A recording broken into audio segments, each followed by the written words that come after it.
America के राष्ट्रपति की कुर्सी केवल एक सियासी लड़ाई नहीं है, ये कुर्सी तय करती है कि अगले 4 साल तक दुनिया का सबसे ताकतवर शख्स कौन होगा।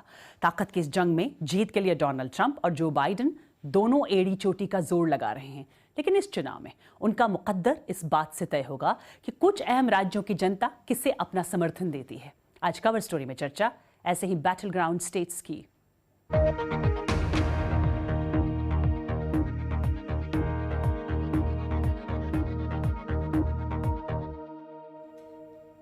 और कौन होगा अमेरिका का अगला राष्ट्रपति, इसका फैसला होने में अब बस कुछ ही दिन बचे हैं। ऐसे में राष्ट्रपति डोनाल्ड ट्रंप और विपक्षी जो बाइडेन ऐसे राज्यों पर ध्यान केंद्रित कर रहे हैं जहां एक एक वोट बेहद कीमती है। राष्ट्रपति बनने के लिए इन राज्यों में जीत दर्ज करना बेहद अहम है, जिन्हें स्विंग स्टेट्स कहा जाता है, यानी ऐसे राज्य जहां मतदाताओं का रुझान आखिरी वक्त तक पूरी तरह पता ही नहीं चल पाता है। बैटल ग्राउंड स्टेट्स कहलाने वाले ये राज्य ही तय करेंगे कि व्हाइट हाउस के दरवाजे किसके लिए खुलेंगे।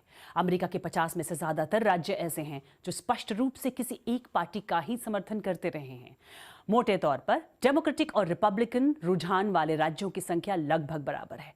इनमें से हर राज्य में इलेक्टोरल कॉलेज वोट्स की संख्या निश्चित है, जो इस बात पर निर्भर करती है कि उस राज्य में कितने लोग रहते हैं।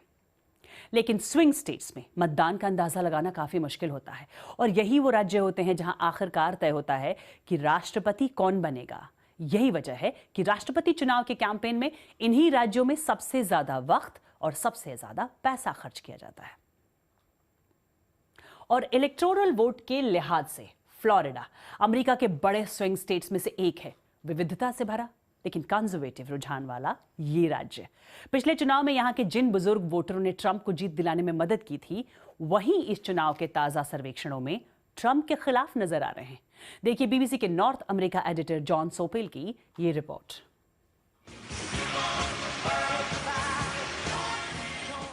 सुबह सुबह एक्वा एरोबिक्स की क्लास चल रही है और इन बुजुर्ग महिलाओं को एरोबिक्स इंस्ट्रक्टर ने यहां बुलाया है।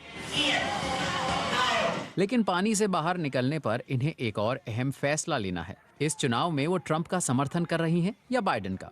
लेकिन हमने इनसे एक आसान सवाल पूछा, आप में से कितने लोग चाहते हैं कि ये चुनाव बस खत्म हो जाए? ये महिलाएं अमेरिका की सबसे बड़ी रिटायरमेंट कम्युनिटी द विलेजेस में रहती हैं।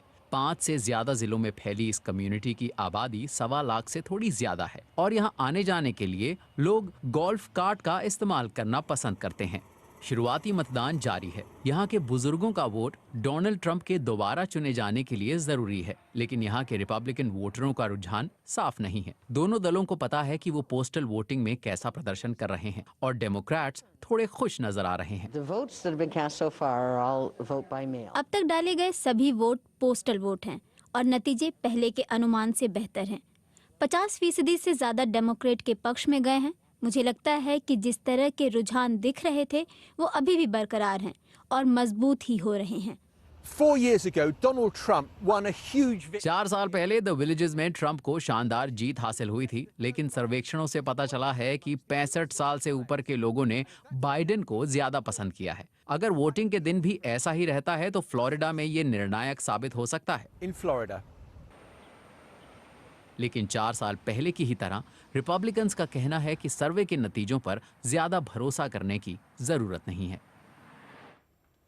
पिछली बार मिशिगन उन राज्यों में शामिल था जहां के वोटर्स ने चुनाव का रुख ही बदल दिया था। इसी तरह से विस्कॉन्सिन और पेंसिल्वेनिया ने भी चुनाव को डोनाल्ड ट्रंप के पक्ष में मोड़ दिया था। इस बार भी ट्रंप के लिए इन राज्यों में जीतना जरूरी है।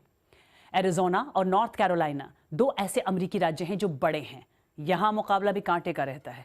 ऐसे में राष्ट्रपति पद की रेस में इनकी भूमिका अहम हो जाती है।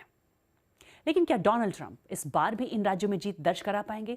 सोफी लॉन्ग ने यही पता करने की कोशिश की एरिजोना में। ये रिपब्लिकन पार्टी का चुनाव प्रचार है और ये है डेमोक्रेट्स का कैंपेन। एक ही राज्य में एक ही दिन अमेरिका की 2 विरोधी विचारधाराओं का चुनाव प्रचार। हालांकि इस पूरे कैंपेन पर महामारी हावी रही। पर क्या इससे मतदान पर असर होगा? बिल्कुल होगा, क्योंकि महामारी से चुनाव पर असर पड़ा है, 100% पड़ा है। मुझे लगता है कि उन्होंने कई महीनों तक लोगों को बुरी तरह डराया और अब हमें घरों में रहने को कह रहे हैं। ये ट्रम्प की गलती है। वायरस संक्रमण से पहले भी और बाद में भी मैं ट्रम्प को पसंद करती हूँ। जो बाइडेन भले ही शांतिपूर्ण तरीके से कैंपेनिंग कर रहे हैं, लेकिन उनके समर्थकों की आवाज तेज है और महामारी से निपटने के राष्ट्रपति के तरीकों पर भी उनकी राय अलग है। ये उनके मुंह पर तमाचा है, उनका दांव उल्टा पड़ने वाला है। उन्होंने पूरे समय हमें ये एहसास कराया जैसे कोरोना वायरस कुछ है ही नहीं और वो खुद संक्रमित हो गए, जैसे कि ये कोई मजाक हो। हमारे राष्ट्रपति शायद नहीं जानते हैं कि किसी बड़ी समस्या या एक वैश्विक महामारी का मुकाबला कैसे किया जाता है। एरिज़ोना दरअसल रिपब्लिकन समर्थक राज्य है, पर अब समीकरण तेजी से बदल रहे हैं। अब यहाँ लैटिन अमेरिकियों, युवाओं और लिबरल राज्यों से आने वालों की वजह से डेमोक्रेट्स का समर्थन बढ़ रहा है। राष्ट्रपति ट्रम्प को यहाँ जीतने के लिए कड़ी मेहनत करनी होगी। पर इसके अलावा भी कुछ राज्य हैं जो चुनाव के लिहाज से बेहद अहम हैं। ओहायो और आयोवा को अभी तक बैटल ग्राउंड राज्य के तौर पर नहीं देखा जा रहा था। अब तक किसी रिपब्लिकन उम्मीदवार ने ओहायो के बिना राष्ट्रपति चुनाव नहीं जीता है।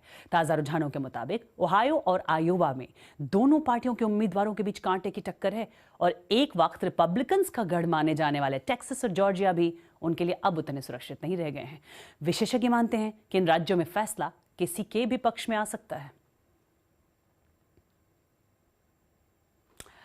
और टेक्सास अमेरिका का दूसरा सबसे ज्यादा आबादी वाला राज्य है, जहां 1976 से कोई डेमोक्रेट उम्मीदवार नहीं जीता है।